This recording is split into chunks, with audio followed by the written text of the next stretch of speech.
చంద్రబాబు నాయుడుపై కూటమి ప్రభుత్వంపై MP Mithun Reddy fire అయ్యారు. పొంగునూరు అల్లర్లపై రాజంపేట ఎంపీ మిథున్ రెడ్డి సంచలన వ్యాఖ్యలు చేరాలి. ఎల్లకాలం మీ ఆటలు సాగవు బిడ్డ, జాగ్రత్త అంటూ కూడా మిథున్ రెడ్డి వార్నింగ్ ఇచ్చారు. ఎప్పుడు ప్రశాంతంగా ఉండే పొంగునూరు నియోజకవర్గంలో ఘర్షణ వాతావరణం సృష్టించాలని మండిపడ్డారు. అంతేకాకుండా ఎప్పుడు ప్రశాంతంగా ఉండే మిథున్ రెడ్డిలో కూడా ఇప్పుడు ఫైర్ చూస్తున్నాము.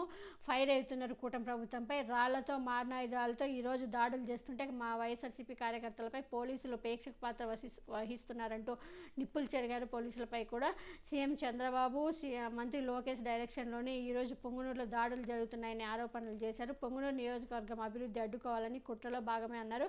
5,000 కోట్లతో ఎలక్ట్రానిక్ కార్ ఫ్యాక్టరీ ఏర్పాటు చేస్తే దాన్ని రాకుండా కుట్రలు చేస్తున్నారని ఆగ్రహించారు మిథున్ రెడ్డి గారు. ఎల్లకాలం మీ ఆటలు సాగవు, ప్రజలు మీకు తగిన బుద్ధి చెప్పేందుకు సిద్ధంగా ఉన్నారన్నారు. నా పార్లమెంట్ నియోజకవర్గంలో పర్యటించే వాతావరణం లేకుండా దాడులు చేస్తున్నారంటూ నిప్పులు చెరిగారు రాజంపేట ఎంపీ మిథున్ రెడ్డి గారు. అంతేకాకుండా శాంతి భద్రతలు కాపాడాల్సిన చంద్రబాబు నాయుడు, పవన్ కళ్యాణ్, నారా లోకేష్ ఇప్పుడు వాళ్ళే శాంతి లేకోకుండా రాష్ట్రంలో బీహార్ కన్నా ఘోరంగా తయారు చేస్తున్నారు ఏపీని అంటూ కూడా మిథున్ రెడ్డి ఫైర్ అయ్యారు.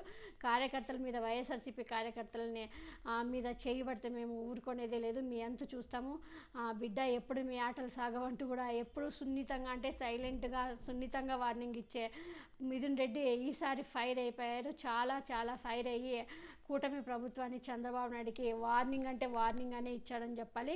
రాయలసీమ లెవెల్లో వార్నింగ్ ఇచ్చాడు కూటమి ప్రభుత్వానికి.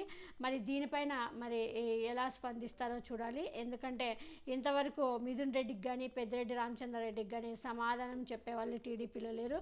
మరి మిథున్ రెడ్డి వార్నింగ్కి సమాధానం చెప్పే వాళ్ళు టీడీపీ వాళ్ళు చెప్తారా లేదా చూడాలి.